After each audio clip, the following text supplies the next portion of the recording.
Hello everybody, this is Arya. Welcome to my channel. और आज हम स्टार्ट कर रहे हैं इस वीडियो में ओरिजिन ऑफ अर्थक्वेक। इसमें हम पढ़ेंगे अर्थक्वेक के बारे में। और ये मैंने एक डायग्राम बना के रखा है ओरिजिन ऑफ अर्थक्वेक का, जिसमें मैं आपको सारे पार्ट्स को एक्सप्लेन करूंगी। ठीक है, तो इस पार्ट से मतलब इस वीडियो से पहले हमने जो वीडियो कवर की थी वो हमारी लिथोस्फेरिक प्लेट्स पे थी एंड जो अर्थ के मूवमेंट थे और वॉल्केनो, इन तीनों को हमने उस पर कवर किया था। एंड आई होप कि वो आपको अच्छे से समझ में आ गए हो। अगर नहीं आते हैं, कोई प्रॉब्लम होती है तो कमेंट तो है ही, उसमें आप नोट करो और आपकी प्रॉब्लम को मैं सॉल्व करने की पूरी कोशिश करूंगी। ठीक है, एंड आई होप कि जो मैं समझाती हूँ आपको समझ में आता होगा। ठीक है, तो अभी हम चलते हैं ओरिजिन ऑफ अर्थक्वेक पर। ये डायग्राम बना के रखा है मैंने।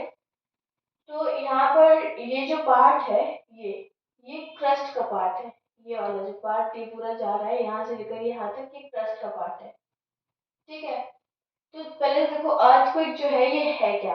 इसको अर्थक्वेक को हम देख लेते हैं। डायग्राम आया होगा, आपको शो कर रहा होगा, दिखा रहा होगा उसमें क्लियरली। ठीक है, तो अब देख लो पहले कि ये अर्थक्वेक होता क्या है। जो हमारे जो लिथोस्फेरिक प्लेट्स हैं, जब वो मूव करते हैं अर्थ के सरफेस पर, जब वो मूव करते हैं, वाइब्रेट करते हैं, तो जो वाइब्रेशन होते हैं मतलब हर जगह आते हैं, है ना। यहाँ पे जो आपको ये वाइब्रेशन दिख रहे हैं इस डायग्राम में, ये वाइब्रेशन है। तो जो हमारे लिथोस्फेरिक प्लेट्स जो होती हैं वो मूव करते हैं, किसकी वजह से करती है? मॉल्टन मैग्मा की वजह से मूव करती है। क्रस्ट है, ठीक है। यहाँ पे ये जो है ये लिथोस्फेरिक प्लेट्स हैं, जो जिनमें बीच में कट्स हैं, मतलब एकदम जॉइन नहीं है, बहुत ही वैसे कट्स होते हैं। ठीक है, ये मैंने ड्रॉ कर दिए। ठीक है, यहाँ पे मॉल्टन मैग्मा है। और जब ये मॉल्टन मैग्मा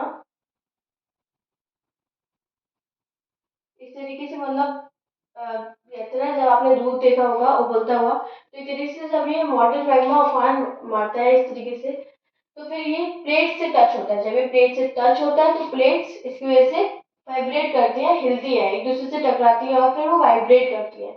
ठीक है, तो ये किसकी वजह से करती है? मॉल्टन मैग्मा की वजह से वाइब्रेट करती है। ठीक है, तो और जब ये वाइब्रेट करते हैं तो जो वाइब्रेशंस है, ये वाइब्रेशन से कहलाते हैं अर्थक्वेक। ठीक है, ये जो वाइब्रेशन है ये कहते हैं earthquake.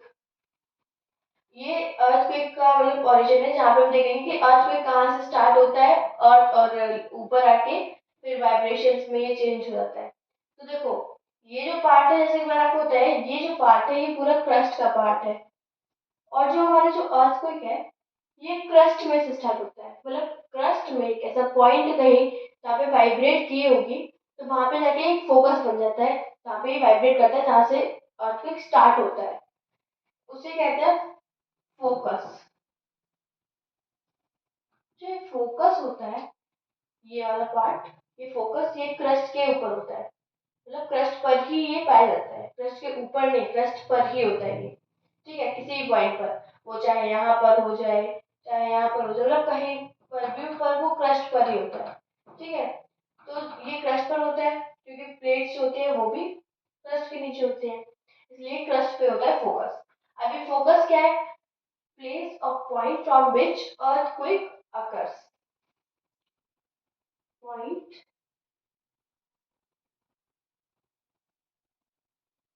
From which earthquake earthquake occurs।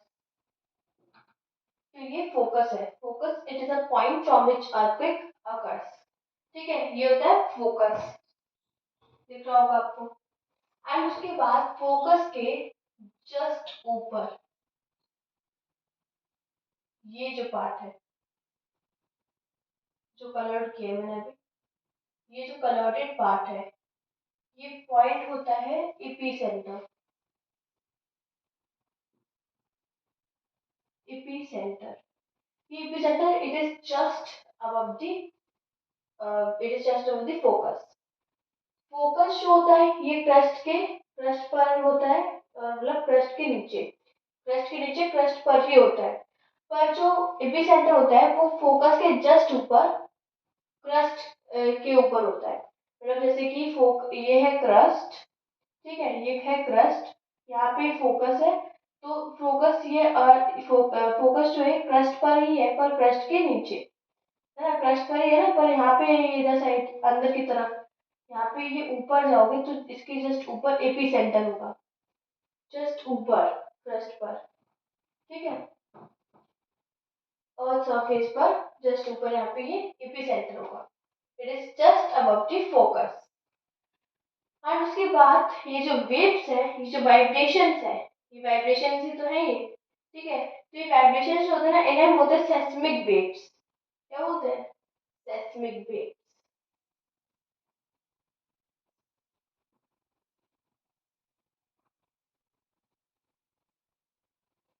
Seismic waves, ये जो भी वाइब्रेशंस ऐसे जा रही है यहाँ से, देखो फोकस से यहाँ पे स्टार्ट हुई, फोकस से और अर्थ पे जाके इस तरीके से पूरे में फैल गई रेडिएशन।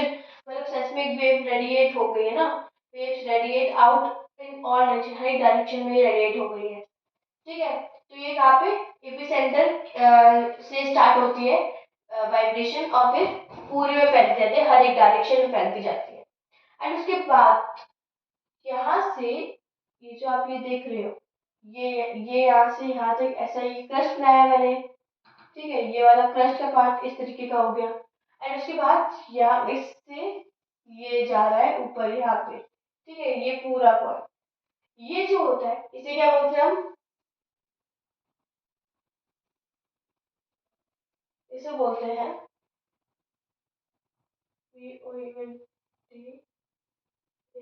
बाउंड्री प्लेट, ठीक है। क्या बोलते हैं इसे? प्लेट बाउंड्री, उल्टा लिख दिया, प्लेट बाउंड्री, प्लेट बाउंड्री, ठीक है। ये वाला जो पार्ट होता है, ये वाला पूरा, ये होता है प्लेट बाउंड्री। ओके, तो ये सब क्या था? ओरिजिन ऑफ अर्थक्वेक के बारे में था। तो अर्थक्वेक कैसे आता है? ये आता है because of molten magma which hits the lithospheric plates, and after that the plates hit each other and the earthquake arises, so it gives the vibration, and this vibration are known as earthquake, ठीक। तो यहाँ पर हमने देखा origin of earthquake, जिसमें हमने सब कुछ ये अर्थक्वेक के बारे में कवर किया। क्रस्ट में फोकस होता है नीचे की तरफ, यहाँ से वाइब्रेशन जा रही है, ये एपिसेंटर है। मेन क्या है? फोकस और एपिसेंटर ही है इसमें, ठीक है। उसके बाद ये सेस्मिक वेव्स हो रही है, ये प्लेट बाउंड्री है। ओके, आई होप आपको ये समझ में आ गया होगा ओरिजिन ऑफ अर्थक्वेक। अब हम चलते हैं नेक्स्ट पार्ट पे। अच्छा, इसके बाद जो आपको दी गई है वो एक केस स्टडी है भुज की। तो उसमें वो पूरा मतलब रीडिंग करने के लिए, उसमें ज़्यादा कुछ ऐसा है नहीं, ठीक है। बस वो जो मेन है वो उसका रिचर स्केल पे जो मेजर्ड है, रिचर स्केल पे मेजर मैग्नीट्यूड वो 9.6 है। एंड जो वो अर्थक्वेक था वो भुज में आया था, एंड 26 जनवरी 2001 में, ये मेन था उसका, है ना। और फिर बाकी का जो सब है उसमें रीडिंग वाला पार्ट है, जिसको आप रीड कर सकते हो, ठीक है। तो अब हम चलते हैं प्रिकॉशंस पे, जो कि अर्थक्वेक के टाइम पर मेन होती है। वैसे तो प्रिकॉशंस क्या होते हैं कि अर्थक्वेक इतना क्लियरिटी नहीं होती है हमको, ठीक है, पर हम कुछ चीज़ें जैसे एनिमल्स को स्टडी करके जान सकते हैं। ये कॉमन मेथड है, मतलब लोकली पीपल यूज कर लेते हैं, ठीक है, जिनको एनिमल्स के बारे में ज़्यादातर जानकारी होती है, वो क्या करते हैं, एनिमल्स को स्टडी कर लेते हैं। जैसे फिश का जो बिहेवियर होता है वो बहुत ज़्यादा एजिटेटेड होता है, एगिटेटेड, ठीक है। फिश बहुत ज़्यादा रूड बिहेवियर कर लेते हैं जो पॉन्ड में फिशेज होती है, ठीक है। मैं उसकी बात नहीं कर रही, रिवर्स या उसकी, मतलब वहाँ पे अब रिवर्स पे कौन देखने जाएगा क्या चुका है, मतलब जहाँ वहाँ पे होगा वही तो देखने जाएगा, ठीक है। मैं उनकी बात कर रही हूँ जो पॉन्ड्स में जो फिशेस होती है, ठीक है। और जो स्नेक्स होते हैं वो सरफेस पर आ जाते हैं, मतलब जहाँ अपने बिल से या फिर उससे निकल के अर्थ के सरफेस पर वो स्नेक्स आ जाते हैं, ठीक है। तो ये एनिमल्स का बिहेवियर कुछ डिफरेंट हो जाता है एकदम से, क्योंकि एनिमल्स को हम ह्यूमन से पहले पता चल जाता है कि कोई नेचुरल डिजास्टर या फिर कोई ऐसी मतलब प्रॉब्लम क्रिएट होने वाली है, तो वो पहले अपनी सेफ्टी के लिए इधर उधर मतलब भागने लगते हैं। तो जो स्नेक्स होते हैं वो आपके सरफेस पर ऊपर आ जाते हैं, एंड जो फिशेज होती हैं ये टू कॉमन है बहुत ज्यादा। ठीक है, एंड ये आपके ऊपर दिए भी गए हैं। ओके, तो अब हम देखते हैं इसके प्रिकॉशंस कि हमको क्या करना चाहिए जब अर्थक्वेक आ जाए। मतलब जब अर्थक्वेक का हमको लगता है कि हाँ अर्थक्वेक आने वाला है। ठीक है, तो पहले तो हमको इस चीज का ध्यान रखना है कि जब अर्थक्वेक के टाइम पे, देखो मैं लिख दूँ यहाँ पे precautions to be taken. Wait for a while. Precautions.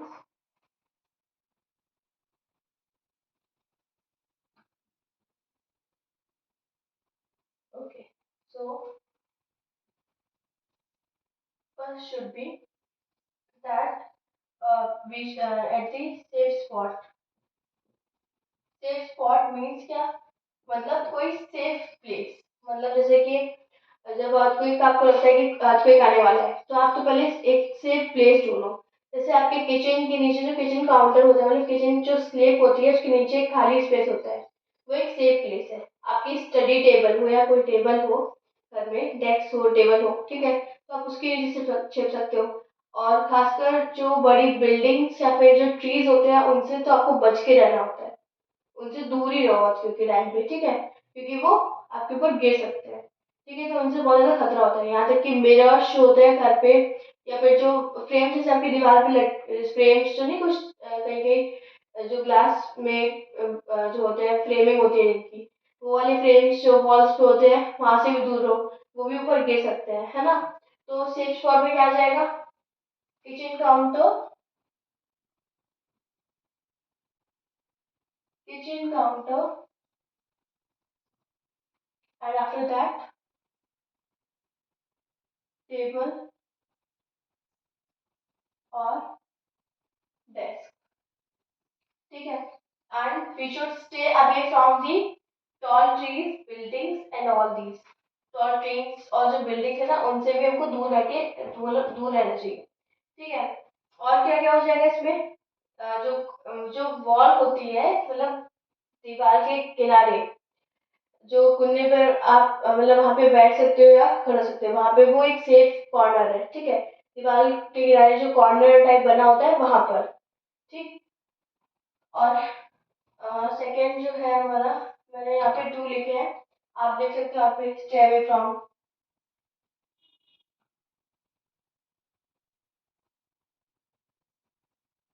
From tall buildings, buildings और ट्रीज। ओके, ठीक है, नेक्स्ट क्या है। अच्छा, नेक्स्ट जो पॉइंट आ गया वो तो स्टे अवे वाला है ना, कि नेक्स्ट है स्टे अवे। तो कहाँ से, tall buildings and trees and from mirrors in your home, जो वॉल पे हो। ठीक है, एंड जो ग्लास पेंटिंग्स होती है, मतलब जो कांच पे पेंटिंग होती है ना, वो मतलब वॉल पे जो भी ऐसी चीज हो, पिक्चर्स, वहां से आपको खासकर दूरी बना के रखनी है। पिक्चर्स एंड ऑल, मतलब ये एक्सेट्रा लिखते हैं वहाँ पे, ये सब चीजें इसकी। एंड थर्ड जो कि बहुत ही मेन है, आपको अवेयरनेस फैलानी है। मतलब अवेयरनेस किस चीज की फैलानी है, कि अगर आपको लगता है कि अर्थक्वेक आने वाला है, या आपको किसी मतलब किसी देश से कोई संकेत मिल जाता है कि अर्थक्वेक आने वाला है, तो आप पहले ही सबको, मतलब आपके घर में जो भी हो, आपके फ्रेंड्स, आपके पेरेंट्स, ब्रदर सिस्टर जो भी, आप उनमें अवेयरनेस फैलाओ कि अर्थक्वेक का खतरा है भाई, बच के रहो, सेफ रहो, है ना। मतलब उन्हें बताओ ये कैसे सेफ रहते हैं। ठीक है, तो awareness फैलाओ।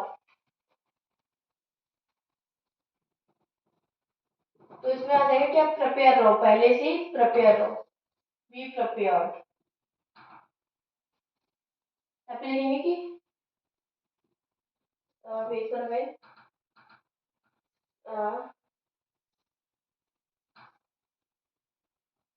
Spread awareness.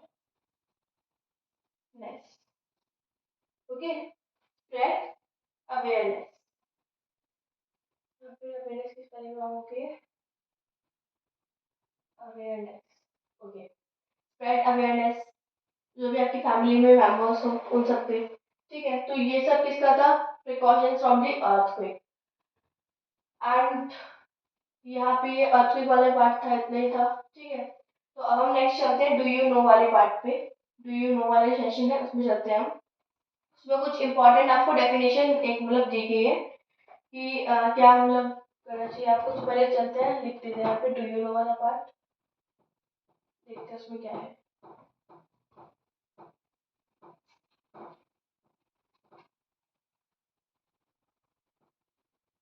Okay,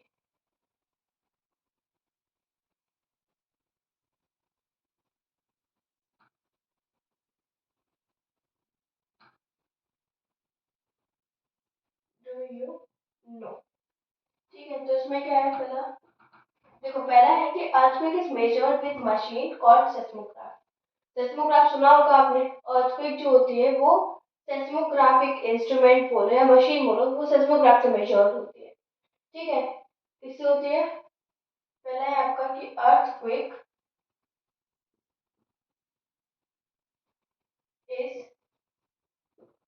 measured by seismograph, okay, ठीक है। और उसके बाद नेक्स्ट क्या है, वो वाला है कि मैग्नीट्यूड जो होता है अर्थक्वेक का, वो किससे होता है, रिचर स्केल से। देखो, अर्थक्वेक जो है वो मेजर करते हैं हम सेस्मोग्राफ से, और जो अर्थक्वेक का जो मैग्नीट्यूड है, सॉरी यहाँ पे स्पेलिंग रॉन्ग थी, magnitude of earthquake, magnitude of earthquake by Richter scale, okay. तो अर्थक्वेक का मैग्नीट्यूड किससे करता है, रिचर स्केल से। अब जो नेक्स्ट है वो है, मैं यहाँ पे पहले लिख देती हूँ, उसके बाद एक्सप्लेन करूंगी। तो ये पहले है 2.0 वाला जो अर्थक्वेक होता है, उसके बाद 5.0 वाला, 6.0 एंड 7.0, ठीक है। अब आपको भी मैंने ये क्लियर करके देखो, जो 2.0 से कम का अर्थक्वेक होता है, मतलब इससे लेस, या फिर सेम मतलब 2.0 का लेस, या फिर 2.0 वाला जो अर्थक्वेक होता है, वो मतलब लेस हार्मलेस होता है, ज्यादा हार्मफुल होता है, और वो इजिली ऐसे ही पता लगाया जा सकता है, ठीक है।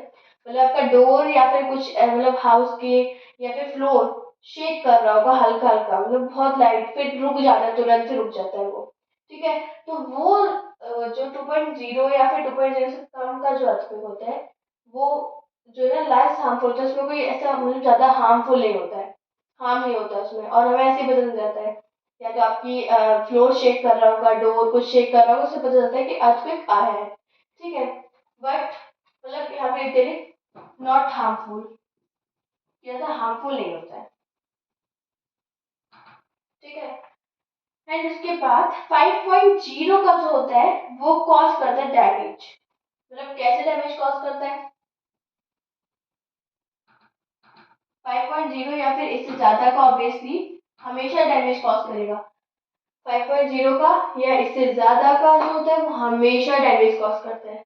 कैसे, जैसे 5.0 तक का है या 4.0 तक का जो अर्थक्वेक है, वो क्या करता है कि ये डैमेज कैसे कॉज करता है, जैसे आपके जो मिरर्स या फिर कुछ टंगा वॉल्स पे पेंटिंग्स टंगी है, पिक्चर टंगी है, तो वो नीचे जैसे कई बार होता है वो फॉल डाउन हो जाती है, शेक कर देती है काफी तेज तेज, ठीक है, और वो नीचे गिर जाते हैं, तो फिर वो उससे आपको हार्म होता है, ठीक है। कोई नीचे खड़ा हो, बाई चांस वो गिर जाए ऊपर से, तो फिर तो हार्म हो गई इसमें बहुत ज्यादा, है ना।